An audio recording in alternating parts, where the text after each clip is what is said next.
I almost didn't go when my mother called and said she wanted a quick family dinner.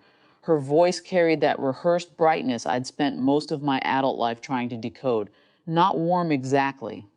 More like obligation polished to sound affectionate. Still, I said yes. A part of me, some stubborn, underdeveloped part, kept hoping family could eventually become what other people seemed to inherit naturally. The restaurant was one of those upscale downtown places that used dim lighting to make itself feel more intimate than it really was. Crystal glasses, low music, oversized floral arrangements. The kind of place my parents liked because it looked expensive enough to imply success. When I arrived, I spotted them immediately. My parents sat at the center of a long table near the front windows. My older brother and his wife were there, my sister, her husband, their teenagers. Even distant cousins I hadn't been told were coming.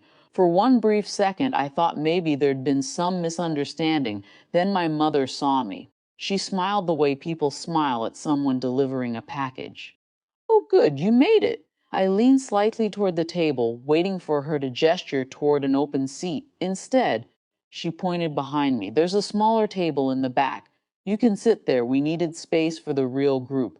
The words landed softly. That was almost worse. Not shouted, not angry, just casual. As if this arrangement made perfect sense, a few people looked down. My father adjusted his napkin. My brother avoided eye contact entirely. No one objected. And in that moment, something inside me didn't break. It just settled.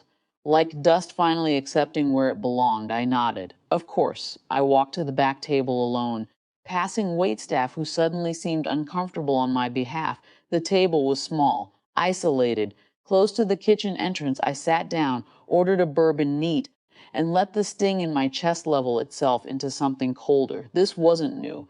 I'd been the extra child for years, the one who didn't fit neatly into their image. Less impressive, less useful, less worthy of display. I used to fight it. Ask questions, try harder, but age teaches strange lessons. Sometimes people don't misunderstand your value, sometimes they understand it perfectly. And simply choose not to care. The server approached carefully. "Would you like to start a tab?" I looked past him toward the glowing centerpiece of my family's table. Loud laughter. Expensive wine, appetizers arriving in waves. Then I handed him my card. "Yes," I said calmly. "For this drink." He nodded. A minute later, I stood and approached the host's stand near the entrance. Quietly, professionally, I explained. "I'd like my personal tab separated entirely, and just to avoid confusion, please ensure the large family table is billed under their own reservation." The host checked the booking name, my father's. "Of course," she said. "No drama, no scene. Just policy."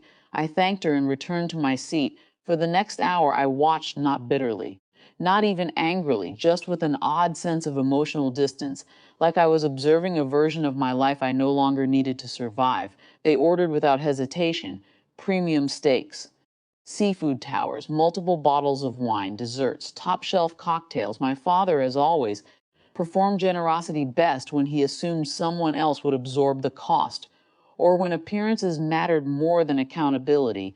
When the bill finally came, I saw the shift immediately. My father unfolded it with practiced confidence, then his face changed. "Why is it over $1,700? The table went silent. My mother leaned over. My brother frowned.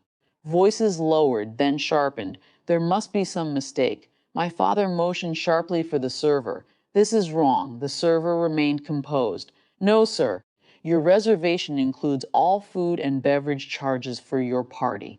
My mother's eyes scanned the room until they landed on me at my quiet little table with my nearly finished drink. Something in her expression moved from confusion to realization. I didn't smirk, didn't gloat. I simply raised my glass slightly. Not celebration. Acknowledgement. My father stood halfway.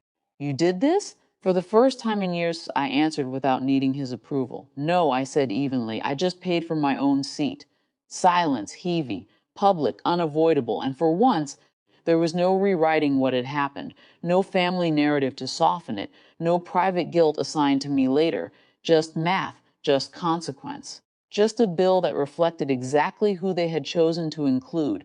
I left before the argument fully unfolded, paid for my drink, tipped generously. and walked out into the cool night air feeling something unfamiliar, not triumph, not revenge. Relief because dignity, I realized, wasn't proving I belonged at their table. It was understanding I no longer needed a seat there to measure my worth.